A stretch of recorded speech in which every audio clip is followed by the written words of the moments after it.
வணக்கம். எங்களது ஃபேஸ்புக் பேஜில் ஒரு ஆர்டிக்கல் தங்கத்தை பற்றி போட்டிருக்கோம். எங்களோட ஃபேஸ்புக் பேஜை அதை காமிச்சிட்றேன். 10,000க்கும் மேலான ஃபாலோயர்ஸ். இப்போ தங்கம் விலை $4,000 பெர் அவுன்ஸ் கீழ் சரிவு. பாதுகாப்பான முதலீடு வீழ்கிறதா அப்படிங்கிறத கேள்வி.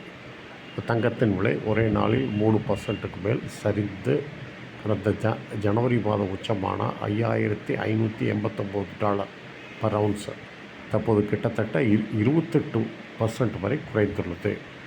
உலகளாவிய போர் பதற்றங்களும் பணவீக்கமும் அதிகரித்து கொண்டிருக்கும் வேளையில் தங்கம் விலை ஏன் எப்படி சரிகிறது என்று முதலீட்டாளர்கள் குழப்பமடைந்துள்ளனர். ஆனால் தற்போதைய சூழலில் 3 வகையான தங்கச் சந்தைகள் வெவ்வேறு விதமாக செயல்படுகின்றன என்பதை புரிந்து கொண்டால் இந்த குழப்பம் நீங்கிவிடும். ஒன்று பேப்பர் தங்கம், பேப்பர் கோல்டு. திரை விலை தற்போது சர்வே சந்தித்திருப்பது இதுதான். இது முழுக்க வட்டி விகிதங்களுடன் தொடர்புடையது. பணவீக்கம் உயர்ந்து அமெரிக்க ஃபெடரல் வங்கி வட்டி விகிதங்களை குறைக்காது என்று சூழல் உருவானதால் வட்டி தராத பேப்பர் தங்கம் எப்போதும் போல சரிவை சந்தித்துள்ளது.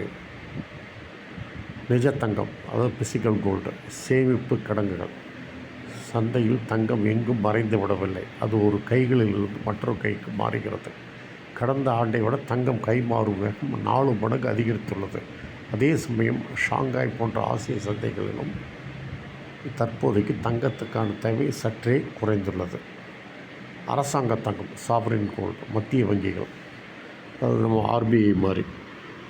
இங்கு தான் உண்மையான ஆட்டம் நடக்கிறது. சீனா போன்ற நாடுகளின் மத்திய வங்கிகள் டாலருக்கு எதிரான ஒரு நீண்ட கால பாதுகாப்பாக டன் கணக்கில் தங்கத்தை தொடர்ந்து வாங்கி வருகின்றன.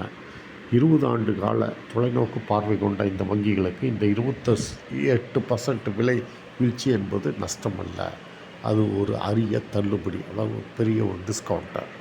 சுருக்கமாக சொன்னால், திரையில் தெரியும் விலை வீழ்ச்சியை கண்டு ஏமாற வேண்டாம். அது ஃபெடரல் வங்கியின் அடுத்த கட்ட நடவடிக்கையை பற்றி பேப்பர் சந்தை நடத்தும் விவாதம் மட்டுமே. ஆனால் நிஜ தங்கமோ உலகெங்கிலும் உள்ள பெரும் பணக்கார அமைப்புகள் மற்றும் மத்திய வங்கிகளின் கைகளுக்குள் அமைதியாக சென்று கொண்டிருக்கிறது. அவர்கள் அதை விற்கப் போவதில்லை. தங்கம் கடந்த 6 மாதங்களில் 9% சரிந்திருந்தாலும் இந்த ஆண்டில் 24% உயர்வும் கடந்த 20 ஆண்டுகளில் 600%க்கு மேல் உயர்வும் கண்டுள்ளது. இது ஒரு நீண்ட கால ஏற்றத்தின் நடுவே நடக்கும் ஒரு தற்காலிக சரிவை தவிர வீழ்ச்சி அல்ல. இந்த விலை குறைவை ஒரு நல்வாய்ப்பாக பயன்படுத்தி தங்கம் வாங்குவீர்களா அல்லது தள்ளி நிற்பீர்களா? உங்கள் கருத்து என்ன? கீழே கமெண்ட் செய்யுங்கள். இதை பற்றிய போஸ்டர் தான் இந்த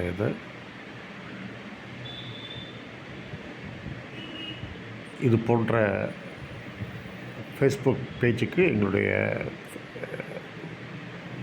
ஃபேஸ்புக் இதை ஃபாலோ பண்ணுங்கள். அதே சமயம் எங்களது யூடியூப் சேனலை சப்ஸ்கிரைப் செய்யுங்கள். பெல் ஐக்கானை அழுத்துங்கள்.